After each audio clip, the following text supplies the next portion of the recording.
Penumpukan kendaraan di Pelabuhan Bakauheni Lampung Selatan sejak Selasa malam hingga Rabu dini hari kian parah. Tidak hanya memenuhi tempat parkir di seluruh dermaga saja, antrian mobil pribadi, truk, dan bus bahkan mengular hingga ke jalan lintas Sumatera dan jalan tol di depan pelabuhan. Penumpukan kendaraan dampak cuaca buruk berupa ombak setinggi hingga 3 meter yang sedang melanda perairan Selat Sunda. Keberangkatan ribuan kendaraan tujuan Pelabuhan Merak tertahan di Pelabuhan Bakauheni akibat pelayaran kapal Roro sering dihentikan. Kondisi tersebut dikeluhkan para sopir truk yang mengangkut buah-buahan, bahan makanan, dan ternak. Mereka khawatir muatan kendaraannya akan busuk sebelum tiba di tempat tujuan.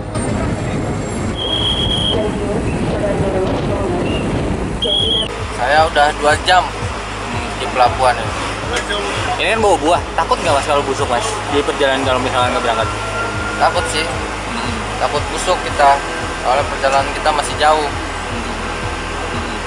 Ini kalau terus begini kita pasrah aja atau gimana mas? Pasrah aja, mau digimanain lagi. Sudah emang takdirnya macet ya, mau gimana lagi. Untuk mengurai kemacetan lebih parah, polisi melakukan rekayasa lalu lintas di lingkungan pelabuhan. Para pengemudi kendaraan yang belum membeli tiket penyeberangan maka akan langsung diminta dikeluarkan dari pelabuhan. Hal tersebut supaya tidak mengganggu aktivitas bongkar muat kapal Roro ketika ada yang dioperasikan. Menyikapi situasi di Pelabuhan Bakau ya, berkaitan dengan terkendalanya terhambatnya sandar kapal, kami dari Lampung Selatan, Polres, dan SKP juga Polsek Penanganan melakukan rekayasa lantas. Yang pertama, bagi pengguna jasa yang tidak memiliki tiket, ya, ini kami akan langsung keluarkan terlebih dahulu supaya nanti tidak mengganggu pengguna jasa yang sudah bertiket. Kemudian kami saat ini juga sudah mensiagakan beberapa rest area, ya, mulai dari 49B, 33B, dan 20B yang memang nanti kita akan terapkan delay system bila mana nanti diperlukan. Skema pelayaran kapal Roro di Pelabuhan Bakauheni dengan di Pelabuhan Merak disamakan. Saat ombak tinggi, pelayaran kapal Roro di 2 pelabuhan tersebut dihentikan sementara hingga situasi ombak kembali normal. Asep Saifullah laporkan dari Lampung Selatan. Terkini Pelabuhan Bakauheni Lampung terjadi penumpukan kendaraan akibat cuaca buruk. Ditutup ya, sementara tiket tidak diadakan karena cuaca buruk ya, macet lah. Penumpukan kendaraan di Pelabuhan Bakauheni Lampung Selatan sejak Rabu pagi mulai terurai. Sudah tidak ada lagi antrian panjang kendaraan di jalan raya di depan pelabuhan. Meski demikian, antrian kendaraan tetap terjadi di seluruh dermaga. Macet.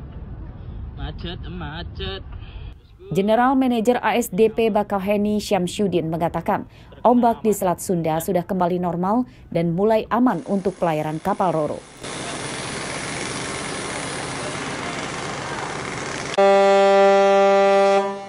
Namun proses bongkar muat kapal Roro di pelabuhan sering terhambat hingga membutuhkan waktu lebih lama dibanding saat cuaca normal. Kapal Roro kini sering kesulitan bersandar di dermaga akibat derasnya arus bawah laut.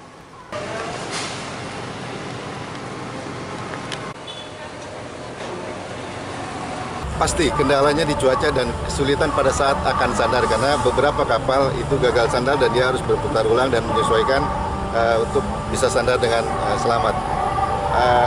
Kondisi cuaca ini juga pastinya bukan stop pelayaran tapi menjadi lebih terhambat karena cuaca. Jadi saya mohon pengertian bahwa kondisi ini tidak bisa kecuali cuacanya membaik, kami akan bekerja dengan maksimal. Dan saya pastikan seluruh teman-teman saya, seluruh anggota saya yang ada di Pelabuhan Bakauheni bekerja dengan maksimal sepanjang waktu.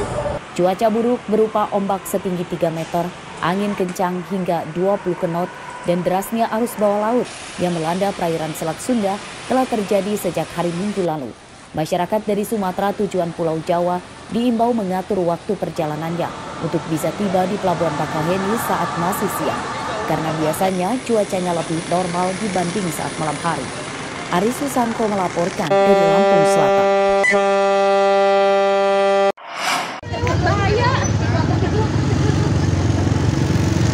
Orang tadi Atap teras atau kanopi ukuran besar yang dipakai untuk 5 toko sekaligus di Jalan Zulkarnain Subing, Kelurahan Keteguhan, Kecamatan Teluk Betung Timur, Bandar Lampung ambruk pada Rabu pagi.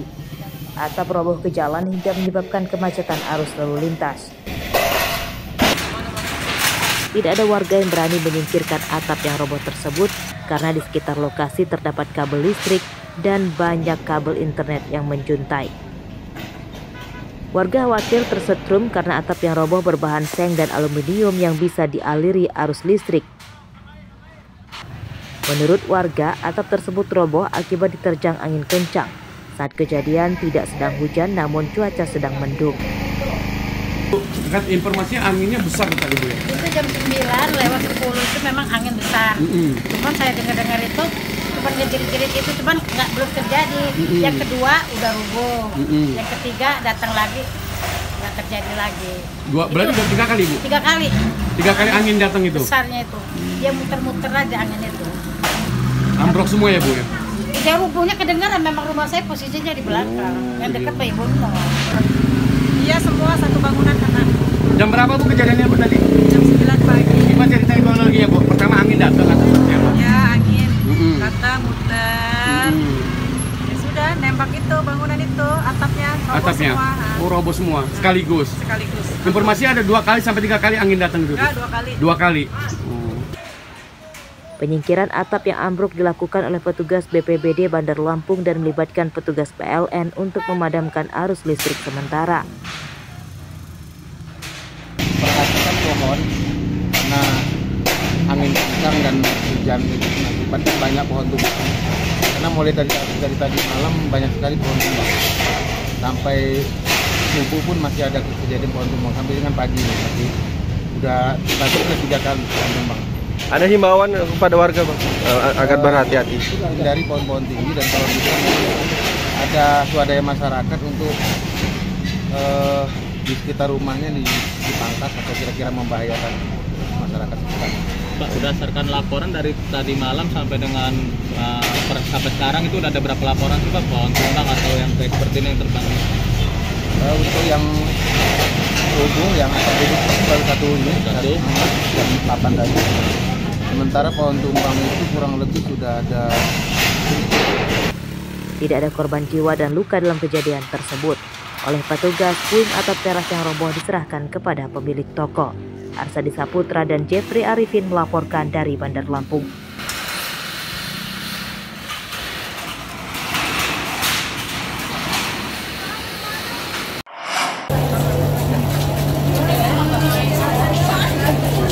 Ratusan kader wanita Fatayat Nahdlatul Ulama atau NU Lampung Rabu siang mendatangi kantor Polda Lampung untuk menuntut ditangkapnya pembunuh salah satu kader mereka bernama Rias Nur Aini pada bulan Juli lalu. Kedatangan massa disambut baik polisi dan massa kemudian menggelar zikir dan doa bersama di Gedung Serbaguna Polda. Pada aksi ini, massa meminta polisi segera menangkap pelaku dan mencari tahu penyebabnya. Sedangkan pihak Polda menyatakan penyelidikan kasus tersebut tidak berhenti dan tetap berjalan. Polisi masih enggan membeberkan kendala dalam penyelidikan kasus pembunuhan tersebut. Kemarin kan sempat karena ada pilkada mungkin ya, jadi kayak kok tidak ada kejelasan gitu. Jadi kamu mau untuk bapak-bapak yang memang berada di posisi penegak hukum untuk kembali mengungkap kasus ini biar nggak tenggelam gitu aja. Jadi menerima aspirasi dari ibu-ibu Fatayat ini untuk meminta kepada Polda Lampung terkait pengungkapan kasus dari anggotanya dari Fatayat NU di Lampung Timur. Sejauh ini penyelidikan dari Polda Lampung seperti apa sih Bu? Sejauh ini masih terus berjalan untuk lidiknya dari Polda Lampung. Namun demikian untuk hasilnya masih menunggu dari penyidik dari Polda Lampung. Mayat Rias Nur Aini ditemukan dalam karung dekat motornya yang ambruk di kebun jagung Desa Raja Basa Lama, Kecamatan Labuan Ratu, Lampung Timur pada pertengahan Juli lalu. Korban tewas akibat menderita luka bekas penganiayaan senjata tajam dan tumpul. Motor korban tidak hilang, namun ponsel korban tidak ditemukan diduga dirampas pelaku. Robi Laste melaporkan dari Lampung Selatan. Buka tali.